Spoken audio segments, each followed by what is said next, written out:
வணக்கம் நண்பர்களே, முக்கியமான சில டாபிக்ஸை இந்த பதிவில் பார்க்க போகிறோம். முதல் டாபிக் என்ன பார்க்க போகிறோம் அப்படின்னா, ரொம்ப முக்கியமான ஒரு அலர்ட்டுங்க. ஏன்னா நாய்க்கடியை அவ்வளோ சாதாரணமாக எடுத்துக்கக்கூடாது அப்படின்னு நான் 2 நாளைக்கு முன்னாடி போட்ட வீடியோவில் சொல்லியிருந்தேன். லாஸ்ட் 6 மந்த்ஸில் தமிழகத்தில் 2,80,000 பேர் நாய்க்கடினால் பாதிக்கப்பட்டிருக்காங்க.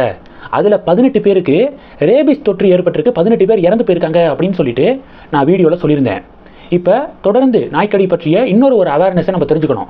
ஏன்னா கேரளாவில் ஒரு 5 வயசு பையனுக்கு நாய் கடிச்சிருக்கு. நாய் கடிச்சதுக்கு அப்புறம் அவன் இந்த தடுப்பூசி எடுத்துக்கிட்டான். ரேபிஸ் தடுப்பூசியை எடுத்ததுக்கு அப்புறமும் அந்த பையன் இறந்து போயிருக்கான். போன மாதம் நடந்திருக்கு. தடுப்பூசி எடுத்ததுக்கு அப்புறமும் எதுக்காக இறந்து போனான் அப்படின்னு சொல்லிட்டு விசாரிக்கும் போது, இந்த தடுப்பூசி எடுத்துக்கிறதுல சில ப்ரொசீஜர் இருக்குது, அதை ஃபாலோ பண்ணணும்.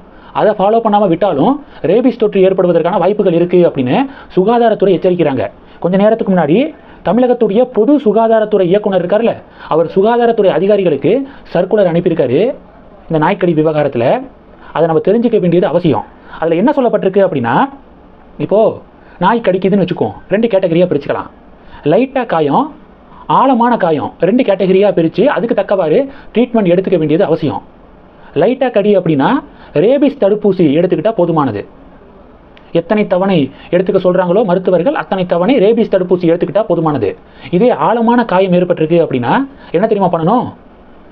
முதல் தவணை போடக்கூடிய ரேபிஸ் தடுப்பூசியோடு சேர்த்து RIG அப்படிங்கிற ஒரு ஊசி, அதாவது ரேபிஸ் இம்யூனோ குளோபுலின் அப்படிங்கிற தடுப்பூசி சேர்த்து எடுத்துக்கணும். ரேபிஸ் தடுப்பூசி போடக்கூடிய அதோடு சேர்த்து RIG தடுப்பூசியும் எடுத்துக்க வேண்டியது அவசியங்க. ஒரே நேரத்தில் எடுக்கணும் அப்படின்னு சொல்கிறாங்க. ரேபிஸ் தடுப்பூசி ஒரு தடவை, இந்த RIG தடுப்பூசி இன்னொரு நாள், இப்படியெல்லாம் எடுத்துக்கக்கூடாது. எடுத்துக்கிட்டால் அது பலன் அளிக்காது. ஆழமான நாய்க்கடி காயம் ஏற்பட்டிருக்கு அப்படின்னா ரேபிஸ் தடுப்பூசி எடுக்கக்கூடிய அன்னைக்கே அப்போவே அதோட சேர்த்து RIG தடுப்பூசியும் சேர்த்து போடணும் அப்படின்னு சொல்லியிருக்காங்க. முதல் நாள், 3வது நாள், 7வது நாள், 21வது நாள் 4 தவணையாக ரேபிஸ் தடுப்பூசி எடுத்துக்கணும் அப்படின்னு இப்போ அந்த சர்க்குலரில் அனுப்பப்பட்டிருக்கு. இது எல்லாத்தை விட ரொம்ப முக்கியம் என்ன அப்படின்னா, நாய் கடிக்குதுன்னா உடனடியாக நல்ல கிருமி நாசினி கொண்டு அந்த இடத்த கழுவணுமா. நல்லா எவ்வளோ முடியுமோ அவ்வளவு நல்லா கழுவணும் கிருமி நாசினி வச்சு. ஃபஸ்ட்டு இதுதான். இதுக்கப்புறம் தான் ரேபிஸ் தடுப்பூசி போடணும். 4 தவணை, முதல் நாள், 3ஆம் நாள், 7ஆம் நாள், 21ஆம் நாள் 4 தவணையாக ரேபிஸ் தடுப்பூசி போடணும். இது காயம் சின்னதாக இருந்துச்சுன்னா, ஆழமான காயம்னா முதல் தவணையோட RIG தடுப்பூசி சேர்த்து போடுவாங்க. இதெல்லாம் நம்ம மைண்டில் வச்சுக்க வேண்டியது ரொம்ப அவசியம். இது ஃபஸ்ட்டு டாபிக். 2வது டாபிக் என்ன பார்க்க போகிறோம்? மகளிர் உரிமை தொகை பெற விண்ணப்பம் நாளை முதல் வீடு வீடாக விநியோகிக்க இப்போ திமுகவினர் முடிவெடுத்திருக்காங்க அப்படிங்கிற ஒரு அப்டேட்டை பார்க்க முடியுது. உங்களுடன் ஸ்டாலின் அப்படிங்கிற திட்டத்தின் கீழ் இருக்கக்கூடிய தன்னார்வலர்கள் மூலமாக இந்த விண்ணப்பத்தை வீடு வீடாக வழங்க திமுக தலைமை உத்தரவை பிறப்பிச்சிருக்காங்களாம். மகளிர் உரிமை தொகை பெறுவதற்கான விண்ணப்பம் இப்போ 1000 ரூபா கொடுக்குறாங்களா, அதை எவ்வளோ உயர்த்த போகிறாங்க போல, அதற்கான ஐடியாவில் ஸ்டாலின் இருப்பதாக செய்திகள் வலம் வருது. எதிர்க்கட்சிகள் என்ன சொல்கிறாங்க தெரியுமா? மக்கள் இந்த மகளிர் உரிமை தொகையை நம்பி திமுகவுக்கு ஓட்டு போட்டுறாதீங்க. இது எலெக்ஷன் நேரத்தில் இது மாதிரியான ட்ரிக்கு, எவ்வளவு சட்டம் ஒழுங்கு இஷ்யூ பிரச்சனை பாருங்கள், அதை ஃபோக்கஸ் பண்ணி பொதுமக்கள் வாக்களிக்கணும். இந்த 1000 ரூபா 2000 ரூபா இதை மைண்டில் வச்சு ஓட்டு போடக்கூடாது. ஓட்டு போட்டால் அடுத்த 5 வருஷமும் திமுக ஆட்சி தான், அவ்வளோதான், பெரிய பிரச்சனைகள் வரும் அப்படின்னு சொல்லிட்டு எதிர்க்கட்சிகள் கேம்பெயின் பண்ணுறாங்க. இப்போ திமுக பாஜக இடையே பெரிய டிபேட் நடக்குது. இது டாபிக் 2. டாபிக் 3 என்ன பார்க்க போகிறோம்? விசிகாவுடைய தலைவர் திருமாவளவன் இருக்கார்ல, அவர் ஒரு பக்கத்து இப்போ திமுக கூட்டணியில் இருக்கார். எங்கள் கூட்டணியை யாராலையும் உடைக்க முடியாது, சில பேர் உடைக்கிறதுக்கு சதி பண்ணுறாங்க, எங்கள் கூட்டணி உடையாது அப்படின்னு ஒரு பக்கத்து பேசுகிறாரு. இன்னொரு பக்கத்து எடப்பாடி பழனிசாமி அவர்கள் தமிழகம் முழுவதும் சுற்றுப்பயணம் மேற்கொள்கிறாரா, தமிழகத்தை மீட்போம் அப்படின்னு சொல்லிட்டு சுற்றுப்பயணம் மேற்கொள்கிறாரு. அதுக்கு இப்போ பார்த்தீங்கன்னா திருமாவளவன் அவர்கள் வாழ்த்து தெரிவிக்கிறாரு. அப்போ திமுக கூட்டணியும் உடையாதுன்னு சொல்கிறாரு, இன்னொரு பக்கத்து எடப்பாடிக்கு வாழ்த்து தெரிவிக்கிறாரு. கொஞ்ச நேரத்துக்கு முன்னாடி நடிகர் விஜயுடைய கருத்துக்கும் வரவேற்பு தெரிவிச்சிருக்காரு.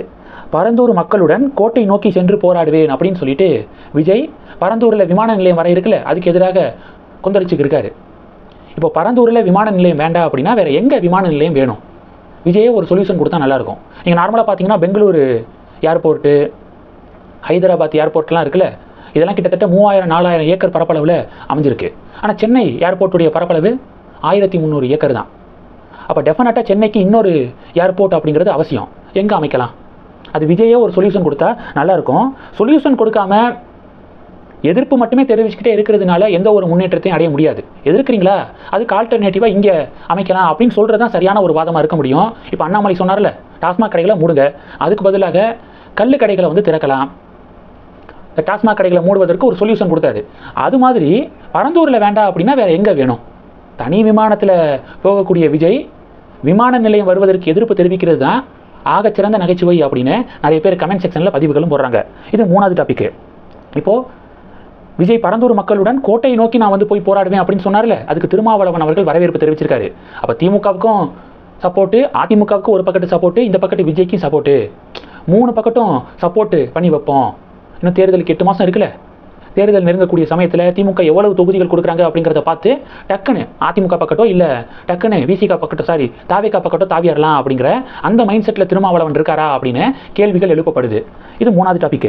4வது டாபிக் என்ன பார்க்க போறோம்னா, சமீபத்தில் அண்ணாமலை அவர்கள்ட்ட செய்தியாளர்கள் ஏதோ ஒரு கேள்வி எழுப்பியிருக்காங்க. அதுக்கு அண்ணாமலை என்ன சொல்லியிருக்காரு அப்படின்னா, யார் கருத்திற்கும் பதில் சொல்ல வேண்டிய அவசியம் எனக்கு இல்லை, நான் தனி மனிதன், யார்கிட்டையும் நான் வேலை செய்யலை அப்படின்னு சொல்லிட்டு அண்ணாமலை ஒரு ஸ்டேட்மெண்ட் கொடுத்துருக்காரு. நான் தனி மனிதன் அப்படிங்கிற ஒரு வார்த்தையை அண்ணாமலை குறிப்பிட்டது இப்போ பேசுபொருளாக மாறி இருக்கு. திமுக அதிமுகவை சேர்ந்த சில பேர் அண்ணாமலை தனி மனிதன் சொல்லிட்டாரு, பிஜேபியிலேருந்து விலக போறாரு, அரசியலிருந்தே விலக போறாரு அப்படின்னு சொல்லிட்டு அடிச்சு விட ஆரம்பிச்சிட்டாங்க. ஆக்சுவலாக அண்ணாமலை பிஜேபியில் எந்த பொறுப்புலையும் இல்லை. அதனால கேட்கக்கூடிய கேள்விகளுக்கு, கூட்டணி தொடர்பான கேள்விகளுக்கு பதில் சொல்ல வேண்டிய அவசியம் எனக்கு கிடையாது அப்படிங்கிறதா அண்ணாமலையுடைய அந்த வார்த்தைக்கான அர்த்தம். அதனால் அரசியலை விட்டு அண்ணாமலை விலகுவதற்கான வாய்ப்பே கிடையாது. அண்ணாமலை விலகணும்னு நினச்சாலும் அரசியலை அவரை விடாது அப்படிங்கிறதான் என்னுடைய பார்வை. இந்த டாபிக்ஸ் எல்லாத்தையும் பற்றி உங்களுடைய பார்வைகளை மறக்காமல் கமெண்ட் பண்ணுங்கள்.